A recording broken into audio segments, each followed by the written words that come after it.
Hello दोस्तों, आज के इस वीडियो में हम बात करने वाले हैं 220 वोल्ट वर्सेस 440 वोल्ट, यानी कि 220 volt versus 440 volt, 220 volt and 440 volt के अंदर क्या अंतर है, क्या डिफरेंस है। ठीक है, आप अगर एसी सर्किट पढ़ रहे होगे तो एसी में आपको दो तरह का वोल्टेज मिलता है, एक होता है 220 वोल्ट और एक होता है 440 वोल्ट, जो कि आपके गाँव में होता है। ठीक है, जो गांव में आपका सबस्टेशन होता है वहाँ से आपको निकलता है कितना, 220 वोल्ट और एक होता है 440 वोल्ट। तो आज हम जानने वाले हैं इन दोनों के अंदर डिफरेंस क्या होता है, 220 वोल्ट किस लिए यूज किया जाता है, 440 वोल्ट किस लिए यूज किया जाता है। ठीक है, 220 एंड 440 में क्या डिफरेंस होता है जिसकी वजह से हम इसको यूज़ कर रहे हैं। तो दोस्तों आप इस वीडियो को बिना स्किप किए आखिर तक देखते रहिए। और दोस्तों अगर आप हमारे चैनल पर नए हो तो हमारे चैनल को सब्सक्राइब जरूर कर लेना और नोटिफिकेशन पाने के लिए बेल आइकन पर जरूर क्लिक कर देना। चलो दोस्तों वीडियो शुरू करते हैं। देखिए दोस्तों, जो 220 वोल्ट है यानी कि जो 220 वोल्ट है इससे हम बोलते हैं क्या, फेज वोल्टेज, जिसे हम लिखते हैं क्या इसमें भी फेज, यानी कि इसे हम बोलते हैं फेज वोल्टेज। और जो 440 होता है इसे हम क्या लिखते हैं, लाइन वोल्टेज, जिसे हम लिखते हैं VL, भी लाइन भी लिख सकते हैं। ठीक है, 440 को हम बोलते हैं लाइन वोल्टेज, 220 को हम बोलते हैं क्या, फेज वोल्टेज। तो दोस्तों ये फेज वोल्टेज और लाइन वोल्टेज क्या होता है पहले हम जान लेते हैं, उसके बाद जानेंगे इसके अंदर के डिफरेंस क्या होता है। देखिए दोस्तों, जो कि आपका सप्लाई आपके घर तक आता है उससे पहले एक सबस्टेशन होता है जहाँ पर एक बड़ा सा ट्रांसफार्मर होता है। ठीक है, तो वहाँ पर क्या होता है कि 11 kV का इनपुट होता है ट्रांसफार्मर के अंदर और वहाँ से आउटपुट निकलता है 220 वोल्ट और 440 वोल्ट। ठीक है, उस ट्रांसफार्मर का जो कन्फिगरेशन होता है क्या होता है, डेल्टा टू स्टार, जिसका प्राइमरी साइड जहाँ पर 11 kV का इनपुट होता है वो होता है कि डेल्टा कनेक्शन, और जहाँ से हमें आउटपुट मिलता है, जहाँ से हमें घर तक आउटपुट आता है वहाँ पर होता है स्टार कनेक्शन, इसलिए हम इसको बोलते हैं डेल्टा टू स्टार कन्फिगरेशन। ठीक है, तो अभी मैं आपको बताता हूँ कि लाइन वोल्टेज क्या है और फेज वोल्टेज क्या है। देखिए, जो ट्रांसफार्मर का आउटपुट होता है वहाँ पर कुछ इस तरह का एक वाइंडिंग होता है जो कि स्टार कनेक्शन में होता है। तो दोस्तों क्या आपको पता है, इसे हम ये वाई की शेप में या फिर स्टार की शेप में, इस तरह का शेप में हम इसको क्यों बनाते हैं। ठीक है, ये क्यों बनाते हैं मैं आपको आगे बता दूंगा। तो ये हो गया आपका एक फेज और ये आपका एक फेज, ये आपका हो गया एक फेज। ठीक है, तो मान लीजिए ये आपका हो गया आर, ये वाई एंड बी। हमारे इंडिया में 3 फेज को हम डिनोट करते हैं RYB, यानी कि red, yellow and blue. B यानी कि ब्लैक नहीं, ब्लू होता है। तो यहाँ से इसका जो मिडिल से इसका जो ये जो पॉइंट है यहाँ से जो निकलता है इसको हम बोलते हैं N, यानी कि ये होता है कि न्यूट्रल। ठीक है, तो यहाँ हमारा ट्रांसफार्मर का आउटपुट है, यहाँ से हमें आउटपुट मिल रहा है। तो दोस्तों मैंने आपको पूछा था कि ये जो स्टार का तरह कनेक्शन होता है, ये स्टार कनेक्शन तरह क्यों होता है, ये एक वाई शेप में क्यों डिनोट किया जाता है। ये दोस्तों इसीलिए क्योंकि दोस्तों जो कि इलेक्ट्रिकल का हर एक साइकिल क्या होता है, 360 डिग्री होता है। ठीक है, तो इलेक्ट्रिकल जो पावर सप्लाई होता है वो 360 डिग्री को कंप्लीट कर लेता है, यानी कि 0 से स्टार्ट होता है, ये होता है 180, फिर से आकर क्या होता है 360 में पहुँच जाता है। ठीक है, तो अगर 360 को हम 3 में डिवाइड कर दें, यानी कि अगर हमारे पास 360 सप्लाई 360 का डिग्री है, तो यहाँ पर अगर 3 फेज का सप्लाई है, यानी कि अगर यहाँ से हमें 3 फेज निकालना है, तो अगर हम 360 को 360 डिवाइडेड बाय 3 कर दें तो यहाँ पर कितना आएगा, 120 डिग्री। तो दोस्तों इन सब के अंदर क्या होता है कि कितना होता है डिग्री डिस्प्लेसमेंट, 120 डिग्री।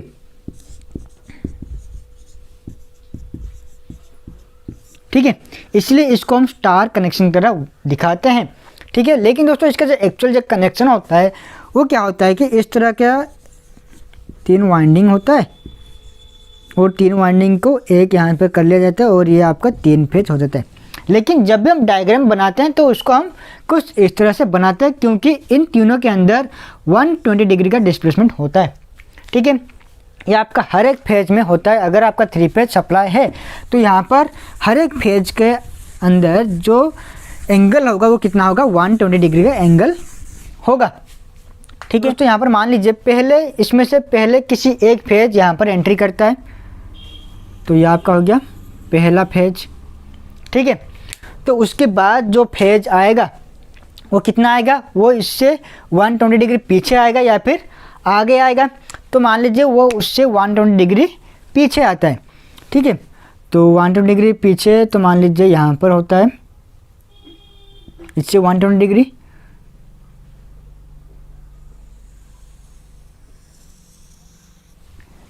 ठीक है। और जो 120 डिग्री फिर से आता है वो क्या होगा, इससे आगे का आएगा।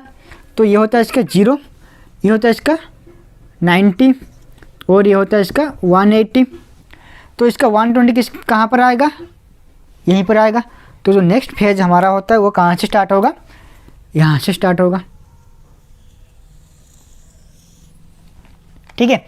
तो जो 3 फेज है वो किस इस तरह से रन करते हैं, एक फेज का दूसरे फेज क्या करता है 120 डिग्री लेग करता है या फिर लीड करता रहता है। तो इसका वेवफॉर्म कुछ इस तरह से आता है। तो इसको अभी हम छोड़ते हैं, ये बहुत ही अलग बात है, बड़ा बात है। इसको अगर मैं एक्सप्लेन करूँ तो वीडियो जो बहुत ही लंबा हो जाएगा। तो अभी हम आते हैं हमारे टॉपिक में, लाइन वोल्टेज क्या है और फेज वोल्टेज क्या है। देखिए मैं क्या करता हूँ, यहाँ पर एक वोल्ट मीटर लेता हूँ। क्या लेता हूँ, एक वोल्ट मीटर, जिसके ज़रिए हम वोल्टेज को मेजर करते हैं। तो मैं यहाँ पर क्या करूँगा, वोल्ट मीटर को एक टर्मिनल को लेकर के मैं आर फेज पर कनेक्ट कर देता हूँ और एक पॉइंट को लेकर के मैं न्यूट्रल पर कनेक्ट कर लेता हूँ। तो यहाँ पर जो वोल्टेज मुझे मिलेगा वो क्या होगा, फेज वोल्टेज, ठीक है, यानी कि उसे हम लिखते हैं भी फेज। जो वोल्टेज फेज या न्यूट्रल के अंदर हमें मिलता है उससे हम बोलते हैं फेज वोल्टेज। और लाइन वोल्टेज किसे बोलते हैं, जो वोल्टेज हमें लाइन टू लाइन यानी कि 2 फेज के अंदर जो वोल्टेज हम मेजर करते हैं इससे हम बोलते हैं VL यानी कि लाइन वोल्टेज। ये हमेशा याद रखिएगा, इंटरव्यू में ये पूछा जाता है लाइन वोल्टेज क्या है और फेज वोल्टेज क्या है। आपको सिंपल में आंसर देना होगा, जो वोल्टेज फेज टू न्यूट्रल के अंदर आता है उससे हम बोलते हैं फेज वोल्टेज, जो वोल्टेज फेज टू फेज में आता है उससे हम बोलते हैं लाइन वोल्टेज। काफ़ी सारे बच्चे क्या करते हैं, इसके अंदर कन्फ्यूजन में आ जाते हैं कि फेज वोल्टेज क्या है और लाइन वोल्टेज क्या है। ये दोस्तों काफ़ी सारे इंटरव्यू में पूछा जाता है, इसको हमेशा याद रखिएगा, ठीक है। यहाँ पर जो फेज वोल्टेज आपका निकलता है यानी कि जो फेज टू न्यूट्रल के अंदर यानी कि फेज टू न्यूट्रल के अंदर जो वोल्टेज आपको मिलता है वो कितना मिलता है, यहाँ पर 220 वोल्ट या फिर 250 वोल्ट, ठीक है। यहाँ पर आपको मिलता है 220 वोल्ट का मिलता है जो फेज टू न्यूट्रल का वोल्टेज होता है। तो अगर मैं यहाँ पर फेज टू फेज का वोल्टेज मेजर करूँ तो कितना आएगा, तो आप में से कोई सारे स्टूडेंट बताएंगे क्या, ये इसका होता है 220 वोल्ट, इसका हो गया भी 220 वोल्ट, तो ये दोनों को ऐड कर देंगे तो कितना हो जाएगा 440 वोल्ट। लेकिन दोस्तों ये तरीका सही नहीं है। अगर आप बता दोगे, इंटरव्यू जो पूछ रहा होगा उससे अगर आप बताओगे तो इस तरह इसका 440 वोल्ट होता है, तो वहीं पर ये आपको क्या करेगा, रिजेक्ट कर देगा। तो दोस्तों इसका ये रीज़न नहीं होता है। चलिए मैं आपको बताता हूँ।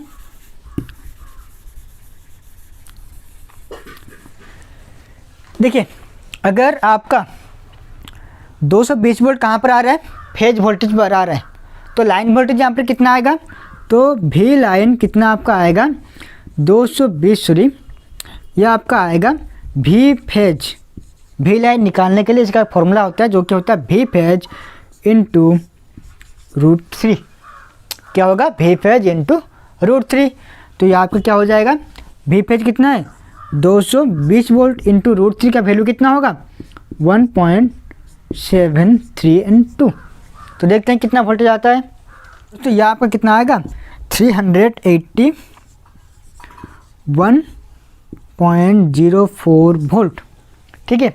अगर आपका फेज वोल्टेज है 220 वोल्ट तो वहाँ पर आपका जो लाइन वोल्टेज कितना आएगा 381 यानी कि 381 वोल्ट वहाँ पर आपको मिलेगा। तो अगर आपका वोल्टेज लाइन वोल्टेज यहाँ पर बढ़ जाता है 250 हो जाता है, तब क्या होगा, ये आपका बढ़ जाएगा। तो अगर ये आपका 250 होता है तो कितना होगा देख लेते हैं, 433। लेकिन हमें पता है 3 फेज का जो वोल्टेज है जो कि लाइन वोल्टेज वो कितना होता है 440 वोल्ट। तो अगर आपके पास फेज वोल्टेज 250 से ज़्यादा है तभी जाके आपको लाइन वोल्टेज 440 वोल्ट मिलेगा, ठीक है दोस्तों। आप इस तरह से नहीं बोल सकते कि इसमें 220 वोल्ट है, इसमें 220 वोल्ट है, दोनों को ऐड कर दिया वो हो गया 450 वोल्ट। ऐसा कभी भी मत बोलना। आपको क्या बोलना होगा, अगर हमारे पास भी फेज 220 वोल्ट है और हमें लाइन वोल्टेज निकालना है तो हमें क्या करना होगा, उसके साथ √3 को मल्टीप्लाई कर देना होगा, क्योंकि दोस्तों ये हमारा 3 फेज का बात है, ठीक है। तो दोस्तों आपको पता चल गया होगा 220 वोल्ट और 440 वोल्ट के अंदर क्या डिफरेंस होता है। 220 वोल्ट क्या होता है कि फेज वोल्टेज होता है और जो 440 वोल्टेज होता है वो कितना क्या होता है, आपका लाइन वोल्टेज होता है, ठीक है।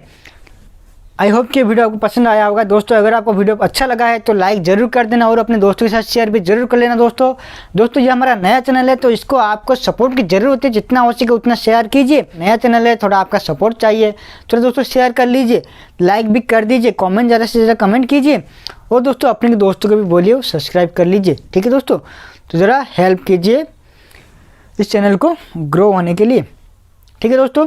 अगर आपके मन में कोई क्वेश्चन है या फिर इसके रिलेटेड कोई डाउट रह गया है तो आप मुझे कमेंट करके बोल सकते हैं, मैं अगले वीडियो में वो आपको बता दूंगा, ठीक है दोस्तों। आज के लिए बस इतना है, फिर मिलते हैं अपने नए वीडियो में कुछ नए ज्ञान के साथ।